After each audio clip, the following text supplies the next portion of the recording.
Скъпи зрители, добре дошли в салона на Държавен куклен театър Пловдив. Молим ви да изключите мобилните си телефони, за което предварително благодарим. Желаем ви приятно гледане.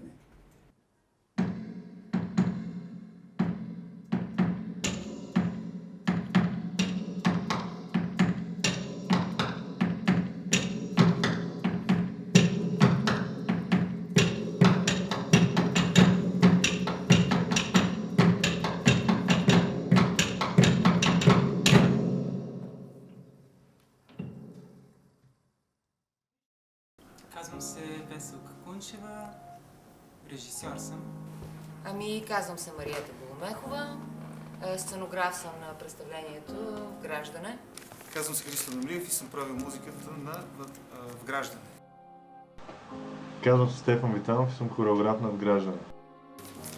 Здравейте, аз съм Живко. Аз съм Христо. Аз съм Сашо. Аз съм Татьяна. Михайла. Наталия Василева. Коли. Росен Русев. Виктор Бойчев. Директор на кукления театър в град Пловдив. Да, и актьорът Бойчев. И режисьорът Бойчев, да. Започнахме още от Видинския куклен театър, където представихме Карлсон, т.е. на тримата започнахме там. Иначе с Марията Голомехова започнахме отново в куклен театър Пловдив, където се дипломирахме с Малкият цаки с наречен си добър. И оттам нататък сме неразделни.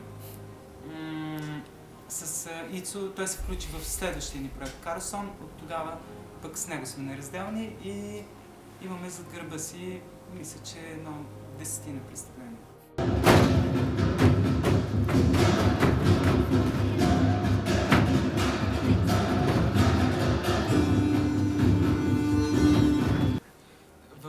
Във всяко представление вграждаме, не само аз, целият екип вграждаме частица от себе си. Това е много хубавото на кукления театър, че независимо кой какво играе, общо взето в 95% от времето си на сцената, помагаш, подаваш, лазиш, прибираш, появих се за малко и продължаваш. Но го правиш на 100. Да, и нямаш правилно представление. В Дори на смисъл, 300. може никой да не те види, но ти си там и си... И всъщност, за да го има едно куклено представление и вграждане също е пример за това, това наистина е плод на абсолютно целия екип. Наистина някой може да не се вижда толкова много по време на спектакъла, нали, не му е особено голяма ролята, но ако го няма, спектакъл просто няма да има. И затова този екип специално, и не само този, но конкретно за това представление говорим, това е като една машина, която произвежда любов накрая.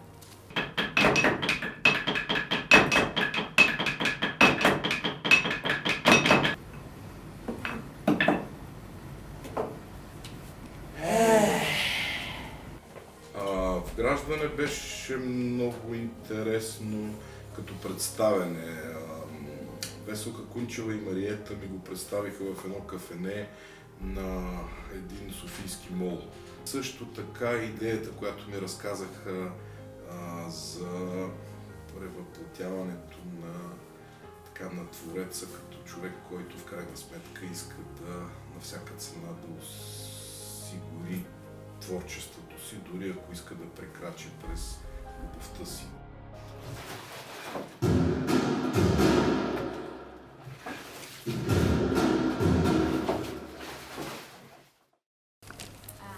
За мен по-силно е любовта, защото за да я постигнеш и да е перфектна, е цяло изкуство. А изкуството, за да го постигнеш до съвършенство, трябва много любов. За изкуството наречено любов.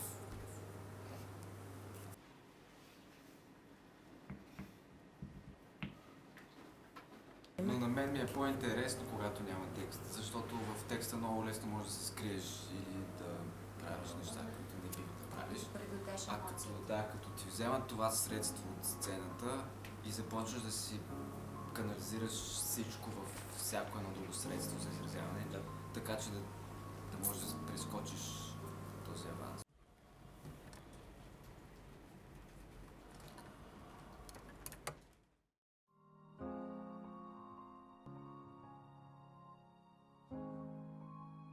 Диалога на тази сцена ще убие сакралността, усещането за това, че потъваш там някъде, назад във вековете. И идеята въобще за тези шеф, за това да чуваме мислите на хората, докато те съществуват в онзи свят, се роди от една смешка в интерес на истината. Осъзнах, че това да съчетая действието, т.е. вършим едно, а мисълта там къде съм, че това е страхотен ход за този спектакъл. Т.е. този ход може да не проработи за друг спектакъл, но че този спектакъл иска точно този ход. И за това остана това решение с мислите на хората. И пък и тази гилотина, която отрязва нагоре, ние така не виждаме лицата им. Тоест, ако видим лицата им, нали, те са вече долу, ниско, до земята. Тоест, това вече още повече подклажда въображението на публиката, т.е. всъщност какво се случва там. Оттам идват и мислите. Какво си мисли там, горе в нищото, в тъмно.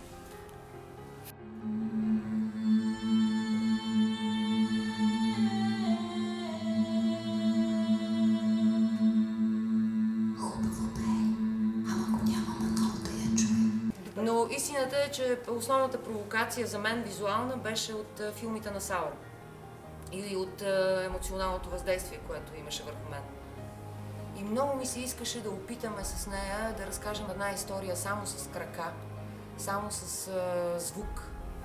И самата тема, човек като човешко тяло стъпило на земята и главата като символ на нещо, което се стреми нагоре, някакси тази идея обедини и роди визуално желанието да намерим връзката на човека с земята и небето в един издължен кадър, така наречения тип американски кадър. В смисъл беше експеримент, не знаехме дали ще се случи. Стара Загора театъра ни даде възможност да направим workshop и с нея опитахме преди 4-5 години беше това. Направихме експеримента, той стана успешен и това събуди желанието да продължим този процес. Нестил, очите му тъмни потъмнели, като ги погледна в песна пропада. Той я мост му изпи душата. Обикновено един от големите проблеми на ръководителя е да преведе това, което е в неговата глава, на тези, с които работи. И тъй като превода изисква доста време и концентрация, ми беше по-лесно да го направя, отколкото да го разказвам. И затова заедно с другите колеги, слязох долу с Агослайф Електрожена, направихме тази конструкция, която смятам, че отговаря на необходимостта на спектакъл, като първоначално замислената конструкция просто нямаше да издържи напрежението, което всъщност създават 7 човека върху терен. По Сизиф правихме опити с камъни, с истински камъни, които даже аз смъкнах от Плевен, огромни камъни, баровикови всякакви. Тоест оттам започна любопитството ми с камъните в театъра. След това отидохме на този workshop и започнахме с вграждане по поемата на Мария Станкова, Мъртвата глава ми преговори. И там поразвихме вграждането като тема и изобщо като такъв мит в театъра. И 10 години по-късно го поставихме тук.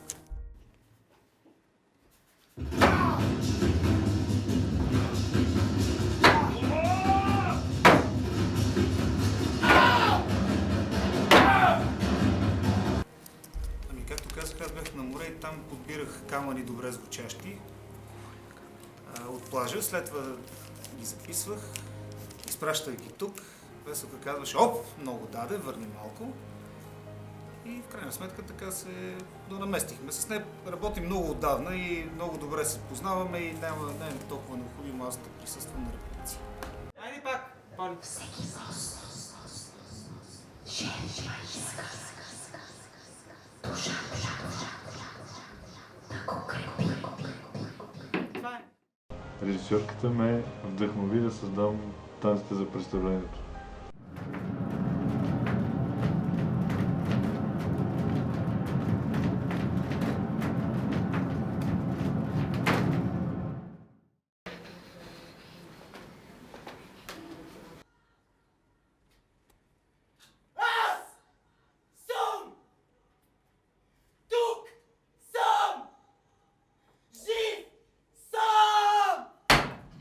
с Поли двете играем Неда. Да. Предполагам и Поли може да каже същото в този образ, че чувства през цялото време, че давам абсолютно всичко. Всичко, до край. И емоцията винаги беше и все по-нагоре, все по-нагоре, все по-нагоре, все по-нагоре.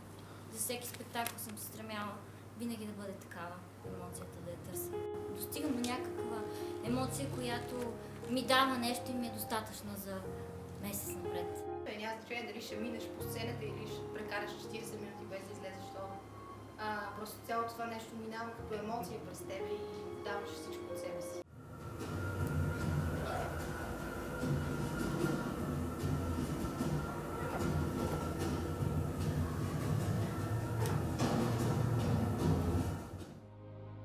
Хората, които се занимават с изкуство, артисти в широкия смисъл на тази дума, това са хора, които са проводници на това, което се случва в обществото и на това, което правят и по някакъв начин това, което правят, дали е финния арт, дали е театър, дали е танц, дали е музика, е пресечната точка между живота, който живеят заедно с другите хора и творчеството си, което правят на сцената.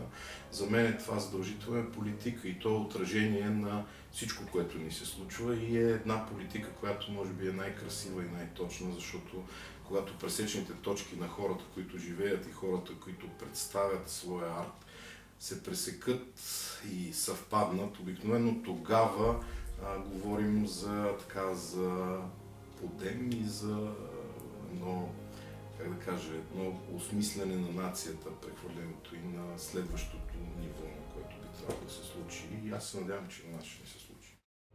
За мен вграждане е част от живота. Любов. Отдаденост. Граждане е душа. За мен е екип. За мен е живот.